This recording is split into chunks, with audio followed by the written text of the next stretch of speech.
पाहून त्या ठिकाणी न्याय होत होता।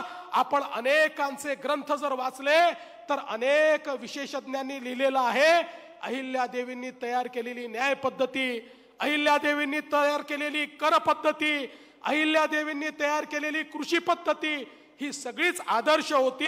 आणि सगळ्यात महत्त्वाचं, त्यांच्याकडे एकदा 3-4 गरीब लोक गेले, त्यांनी सांगितलं, माता आमच्या मुलींची लग्न आम्हाला करता येत नाही। त्यांनी विचारलं का करता येत नाही? म्हणाले आमच्याकडे पैसे नाही, लग्नालाही पैसे नाही, आणि नवऱ्याकडचे लोक एवढा हुंडा मागतात, हुंडा द्यायचा कसा? त्याच दिवशी अहिल्या मातांनी फरमान काढलं, हुंडा देणं आणि हुंडा घेणं दोन्ही गुन्हा समजला जाईल, आणि हुंडा बंदी त्या ठिकाणी अहिल्या मातांनी केली आणि सगळ्या मुलींची लग्न लावून दिली। अहिल्या मातांच्या 28 वर्षाच्या राज्यामध्ये कोणाची हिम्मत हुंडा मागायची नव्हती आणि हुंडा देण्याचीही नव्हती। अशा प्रकारे महिलांना ताकद देणाऱ्या, महिलांचं त्या ठिकाणी जीवन समृद्ध करणाऱ्या अहिल्या माता होत्या। अहिल्या मातांच्या दरबारात गेलं, 2 गोष्टी लिहून ठेवल्या होत्या। एक गोष्ट होती, दरबाराचा वेळ महत्वाचा आहे हे जाणून इथे येणाऱ्यांनी निष्कारण वेळ घेऊ नये, आणि दुसरं लिहिलं होतं, माणसाचे चारित्र्य असे असावे की वाहून जाईल ते गंगाजल आणि राहील ते तीर्थ, अशा प्रकारचं माणसाचं चारित्र्य असलं पाहिजे हे त्या ठिकाणी त्यांनी सांगितलं। आणि म्हणूनच आपण 300 वर्षानंतर त्यांची आठवण काढतोय, ही केवळ औपचारिकता नाहीये।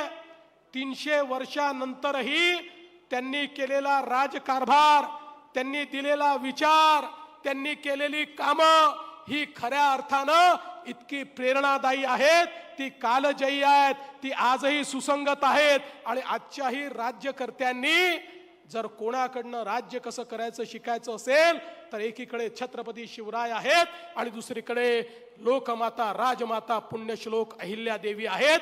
आणि म्हणून त्यांची आठवण काढण्याकरता या 300व्या जन्मजयंतीच्या निमित्ताने आपण एकत्रित आलो। मला अतिशय आनंद आहे, आपण या जिल्ह्याचं नाव तर अहिल्या नगर केलंच, आता चौंडीमध्ये या ठिकाणी एक मोठा आराखडा आपण तयार केलेला आहे, त्याच्या माध्यमातून इथला विकास आपण करणार आहोत।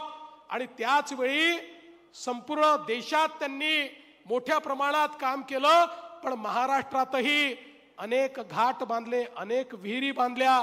आपण जर अहिल्या देवींच्या काळातल्या विहिरी बघितल्या, त्याला पायऱ्या आहेत, ती अशी बावडी आहे की ज्याचं पाणी आटत नाही। आणि अनेक तर देशामध्ये अशा ठिकाणी आहेत की आसपास दुष्काळ आहे पण त्या विहिरीला पाणी आहे। अशा प्रकारच्या पुण्यश्लोक अहिल्या मातेनी तयार केलेल्या विहिरी असतील, तलाव असतील, घाट असतील, याचं संवर्धन करण्याचा निर्णय आपण घेतला। आणि चांदवड असेल, त्र्यंबकेश्वर असेल, मल्हार गौतमेश्वर असेल, इथले जे तलाव आहेत त्याचं संवर्धन करण्याचा निर्णय आपण घेतला। आणि अहिल्या मातांच्या माध्यमातून या ठिकाणी आदिशक्ती अभियान हे आपण सुरू केलेलं आहे की ज्याच्या माध्यमातून निश्चितपणे आपण या ठिकाणी आमच्या महिलांना सक्षम करू। आणि हे करत असताना कधी कधी इतिहास फार क्रूर असतो।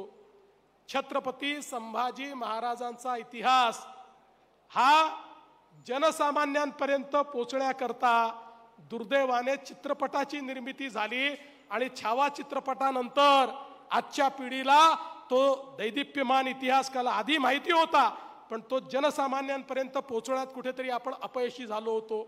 आणि म्हणून आमच्या लक्षात आलं की सिनेमा एक असं माध्यम आहे की ज्यातनं इतिहास पोचू शकतो। आणि म्हणून आपल्या मंत्रिमंडळाने निर्णय केलेला आहे, अहिल्या मातांच्या जीवनावर बहुभाषिक कमर्शियल चित्रपट आपण तयार करणार आहोत, जो सगळ्या भाषांमध्ये त्या ठिकाणी आपण तयार करणार आहोत, जेणेकरून केवळ महाराष्ट्रात, मध्य भारतात नाही तर संपूर्ण भारतामध्ये अगदी दक्षिणेपासून उत्तरेकडे, पश्चिमेपासून पूर्वेकडे सगळीकडे अहिल्या मातांचं हे चरित्र, त्यांचं काम, त्यांचं कर्तृत्व आणि या देशावरचे आणि समाजावरचे त्यांचे उपकार हे शेवटच्या माणसापर्यंत पोहोचले पाहिजे, हा आपला निश्चितपणे या ठिकाणी प्रयत्न आहे।